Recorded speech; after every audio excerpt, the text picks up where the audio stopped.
I actually don't think it's Calvinism. I think Calvinism is true, at least as we define it.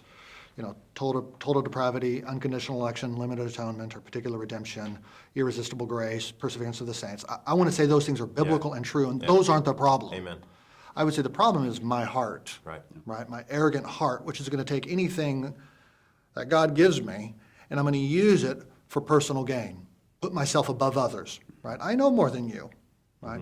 So I would say the problem is in my heart, not in the doctrines themselves. Absolutely, I agree. I think it's in the intro.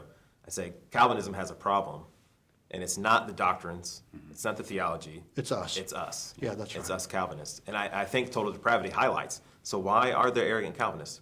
Well, because total depravity is real.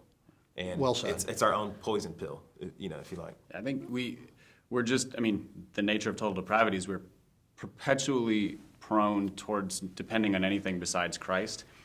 And it's a weird, twisted thing, but a theological system can be a thing that we depend on instead of Christ. Right. And so these tidily laid out 5 points, which actually reflect something we believe to be a much bigger biblical reality, that's a system that we can hang our hats on, we can own, we can wear to the detriment of Christ likeness and dependence on Christ. And that's, the same, but like you said, it's our hearts. The same is true in anything. You see the same thing in politics. Like there's arrogance and divisiveness on any side of any party.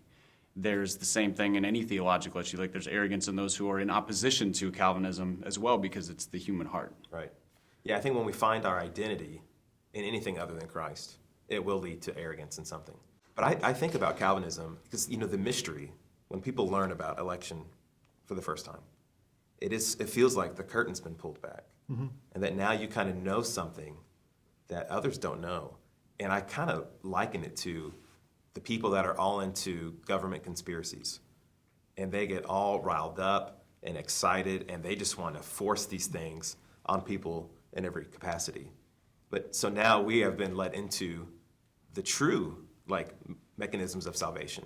And we get all excited in how this happens. And if we don't have the right perspective of being humbled by God's mercy, then we become these reformed conspirators and want to spread all this stuff. I think even the way you said that is a thing that can lead us into, it'll sort of trigger the arrogance in us, because you said we have discovered the true mechanisms of salvation. Right. Which leaves everybody who disagrees with us theologically to say what we don't have. True. We don't have means to be saved, which is not what you're saying. No. But when you get into claims of truth and either less true, partial true, false, there's arrogance follows in the heels of those arguments really easily. No, that's good. Because I think sometimes Calvinists, like me, we could say, I'm not wrong.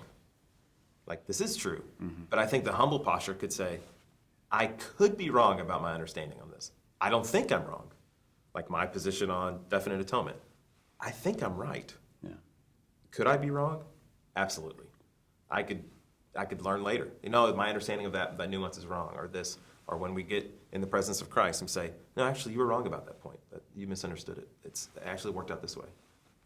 Oh. Well, I also don't think the only source of gentleness is not epistemic humility. That is to say, I could be wrong, though that should be a source of some humility, yes.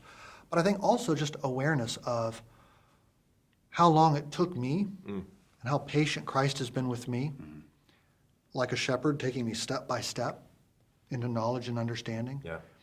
And an awareness that others should be granted that same patience and humility, even as I need that.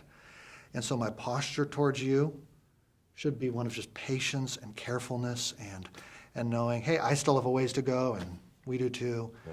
So I think the very truths of Calvinism should lead to that sort of patience and humility in our bearing and posture towards other people. Yeah, no, I would agree with you on that. And I would say, actually, no, I'm right. So I believe these very deeply. Yeah. And that forces a certain intensity, as we preach and as we share it with others, that can come on too strong sometimes. And I think we need to hold them with an open hand rather than a clenched fist. And the patience thing, it took me a couple of years to go from point A to point Z on this. I need to give other people time to process all this information.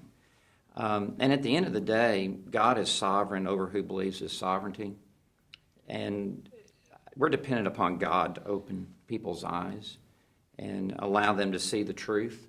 So I can't open people's eyes. I can't open their hearts. Right. Only the Spirit of God can do this. So as I present this, I need to keep that in mind, that I can only take it to the ear, but God's got to take it to the heart for them to receive it. Well, and on that point, there's a sense in which a Calvinist who's too strident, too forceful, is kind of forgetting his Calvinism, Yeah. right? Yeah, the doctrines of grace. I can plant, Apollos can water, but God has got to do it. And if I'm pushing and pushing, it's like, well, what do I think, I'm God here? Think I'm the Holy Spirit? Yeah. You know, so I think what you're describing, Dr. Lawson, is precisely why we as pastors or just as church members, there should be just a deep, abiding patience as we're talking about these things with other people.